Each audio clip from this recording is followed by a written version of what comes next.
좋아요, 구독.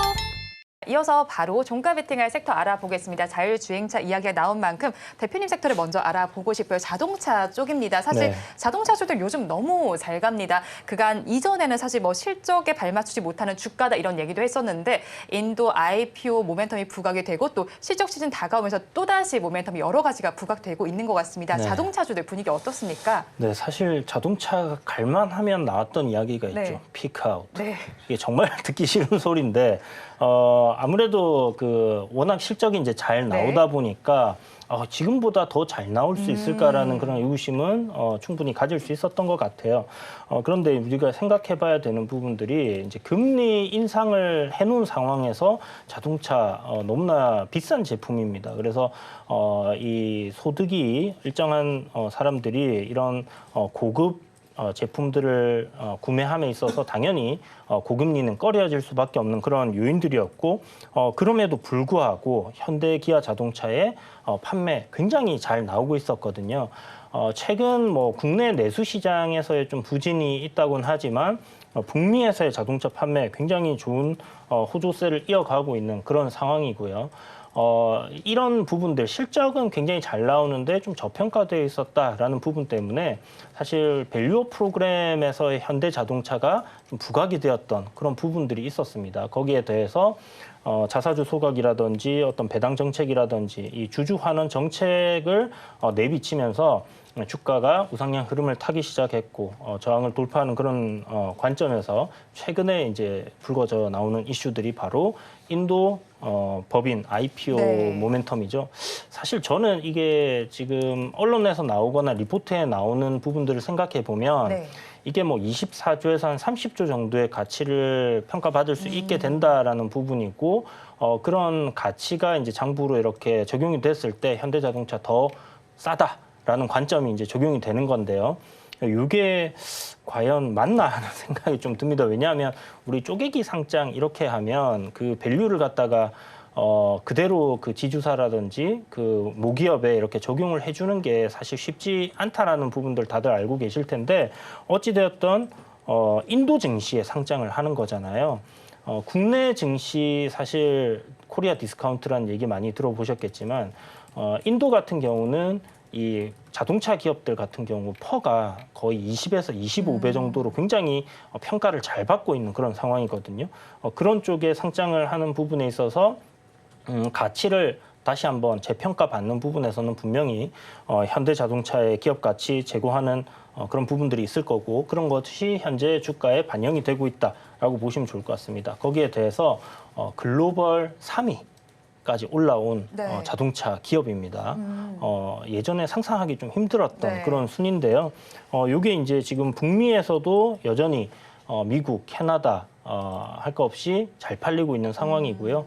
특히나 판매되는 자동차들을 보게 되면 SUV 위주의 고부가 가치 상품들이 팔리고 있는 거죠. 그래서 현대 자동차의 어떤 그 마진율을 보게 되면 한 자릿수에서 지금 두 자릿수로 넘어가는 그런 흐름들을 보여주고 있는데 굉장히 고무적인 상황이고 특히나 뭐 사실 금리 인하 이거는 언제 될지 뭐 장담을 할 수는 없겠지만 올해 한 번 아니면 뭐 내년에 2번 정도, 3번 정도 이렇게 이야기가 나오고 있는 그런 상황이기 때문에 금리가 인하되는 것은 시간 문제라는 관점으로 본다라면 자동차 판매 괜찮을 거다라고 생각해 볼 수 있는 그런 부분이고요.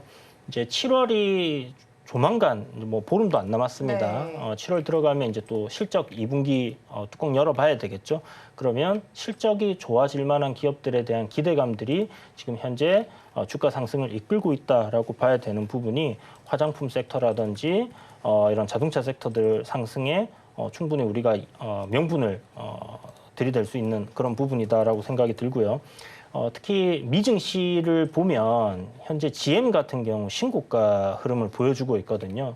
완성 자동차 그러니까 기존에 뭐 전기 자동차 사업을 한다라고 테슬라 이후에 쭉 나왔던 그런 기업들 같은 경우는 좀 부진을 면치 못하고 있는 상황이지만 글로벌 완성 자동차들 같은 경우는 지금 주가 흐름이 굉장히 잘 나오고 있는 그런 상황입니다. 그래서 글로벌적으로 자동차 섹터의 흐름이 양호하다라는 부분은 뭐 국내에서의 자동차 섹터들 상승하는 데 있어서 부담감이 전혀 없다라고 볼 수 있는 그런 대목이겠습니다.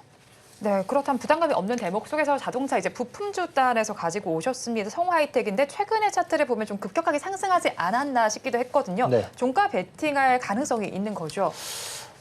일단 급등이 나오는 네. 구간은 저항을 돌파하는 구간이거든요. 화신이라든지 아니면 SL 같은 경우는 지금 신고가에 들어가 있고 화신 전고점 저항 돌파해 있고 서현이와도 어저께 화신과 함께 좀 강한 흐름을 보여줬고 성우하이텍이 약간 부진한 모습을 보여주고 있는데 저항을 돌파하기 직전에 있다라는 부분에서는 긍정적으로 좀 볼 수 있지 않나라는 생각이 들고요. 성우하이텍 같은 경우는 이제 현대 자동차가 자동차를 생산하기 위해서 차체가 없으면 차를 만들 수가 없습니다. 그죠? 그래서 성우하이텍이 그런 차체를 만들고 있는 기업이다라고 보시면 되고요. 범퍼 같은 쪽은 거의 뭐 독점적으로 지금 납품을 하고 있는 상황이고요.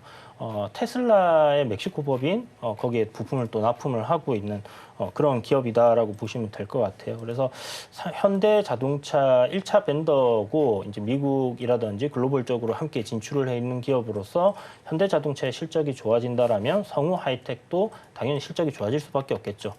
그래서 현재 실적을 살펴보면 굉장히 좋은 상황입니다. 그럼에도 불구하고 뭐 대부분의 자동차 부품 섹터들 똑같은 상황이에요. 좋았는데 불구하고 몇 달 동안 시장에서 부각받지 못하면서 시세가 올라오지 못했던 거, 요 며칠 전부터 현대 기아 자동차의 신고가 랠리와 함께 부품주들도 함께 지금 부각을 받고 있는 상황이기 때문에 이제 새로운 섹터로서 한번 상승 흐름들을 쭉 이어가는지 우리가 지켜볼 필요가 있다는 생각이 들고 그 중에서 저는 이제 성우하이텍 선택을 해서 오늘 여러분들께 가져왔습니다. 네.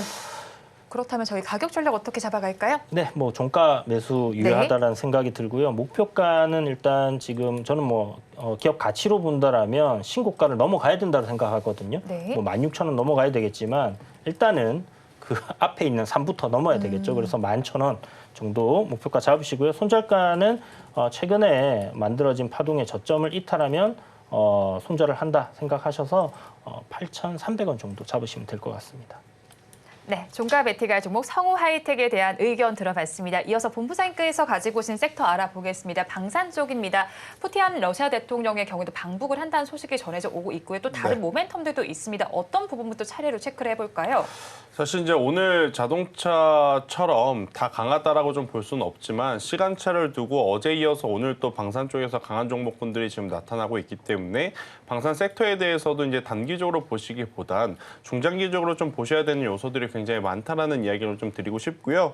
일단 첫 번째로는 우리가 지금 방산하면 폴란드에 굉장히 또 집중을 하고 있습니다. 하지만 이제 폴란드를 넘어서 루마니아와 같은 새로운 나라와 또 새로운 협상에 대한 기대감을 좀 가지고 있는 기업들이 많기 때문에 저는 방산 쪽을 이제는 해외 수출주로 이제 보셔야 된다. 해외 수출주로 보면서 굉장히 잘 나간 섹터가 뭐가 있었죠? 최근에 K푸드와 K뷰티. 이렇게 이제 나눌 수가 있을 것 같은데요. 그들처럼 지금 이 방산도 해외 수출 모멘텀을 가지고 있는 상황이기 때문에 저는 충분히 우리가 장기적인 관점으로 봤을 때 긍정적인 부분들이 많다라고 좀 보시면 될 것 같고 또 두 번째로 지금 우리나라 방산 기업들 대다수가 본업 방산에서도 정말 좋은 성과를 내고 있고요. 플러스 신사업적인 부분에서도 굉장히 많은 성과들을 낼 준비를 하고 있습니다. 특히나 LIG 넥스원 같은 경우에는 고스트 로보틱스를 또 인수를 하면서 로봇 산업에서 지금 두각을 나타낼 가능성이 굉장히 높고 하나 에어로스페이스 같은 경우에는 아직 인적 분할이 안 되어서 그렇지만 여전히 한화 정밀 기계를 가지고 있으면서 반도체 쪽에 대한 이슈도 지금 가지고 있다라고 좀 보시면 됩니다. 그리고 현대 로템 같은 경우에는 원체 이 철도 쪽에 대한 매출 비중이 또 좀 높았는데 그동안에 이 철도에 대한 이야기가 너무 약했죠. 그러다 보니 많은 투자자분들이 현대 로템 하면 방산 쪽으로 이제 많이 알고 계시는데 전체 구조상 아직까지 방산의 매출이 철도보다는 조금은 낮다라고 좀 보시면 됩니다.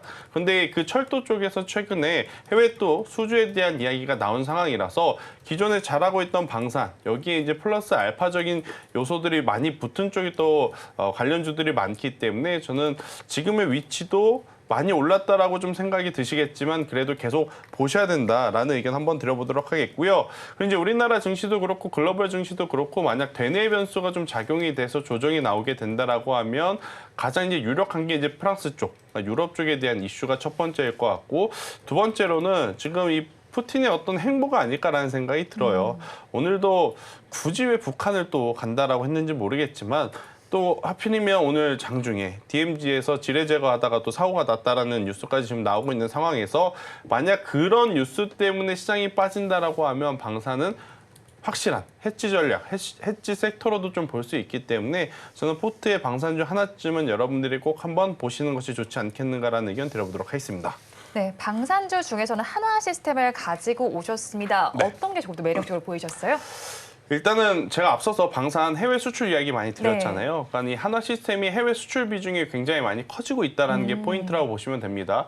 일단 작년 23년도 4분기 기준으로 해외 매출 비중이 8%였었는데 올해 24년도 1분기 실적 기준으로 보니까 8%였던 비중이 18%로 올라왔어요.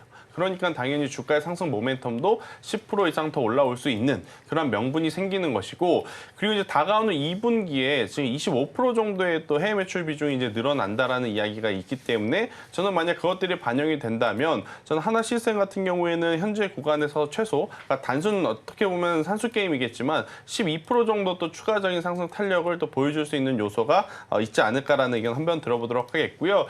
여기에 이제 이 실적이 좋아진다라는 것을 뒷받침해줄 수 있는 자료가 뭐냐면 수주 잔고입니다. 네. 지금 이 하나 시스템의 시총이 4조입니다. 그런데 지금 하나 시스템이 3년 내에 받아놓은 수주 잔고가 7조 4천억을 이제 넘어섰어요. 그러면 당연히 시총보다 지금 수주 잔고가 더 많은 상황이기 때문에 시간의 문제일 뿐, 시차의 문제이고 영업이익에 대한 고민만 남을 뿐 저는 충분히 수주에 대한 걱정은 할 필요는 없다라는 의견 한번 드려보도록 하겠고요. 그리고 이제 방산 어떤 무기 체계뿐만이 아니라 우주 산업에도 굉장히 또 빠르게 침투를 해서 굉장히 또 좋은 성과를 갖고 있는 상황, 좋은 이 기술을 가지고 있는 기업이기 때문에 저는 하나 시스템은 짧게 보시기보다는 좀 길게 보시는 것이 어떨까라는 의견 한번 드려보도록 하겠고요. 오늘 종가에 매수하실 분들 같은 경우에는 정말 오랜만에 박스권을 돌파를 했습니다. 이 2만 원이라는 가격대를 진짜 돌파를 하려고 무던히 노력을 했는데 오늘 이제 돌파를 시원하게 했거든요. 더욱이 거래량도 엄청나게 지금 많이 늘면서 상승을 했기 때문에 저는 2만 원이라는 가격대 밑으로만 내려오지 않는다면 목표가는 2만 7천 원을 잡고 가보시는 게 좋을 것 같고요. 만약에 이제 2만 원이라는 가격대 밑으로 내려오게 되면 그때는 손절을 하시는 게 맞다는 전략을 드려보도록 하겠습니다.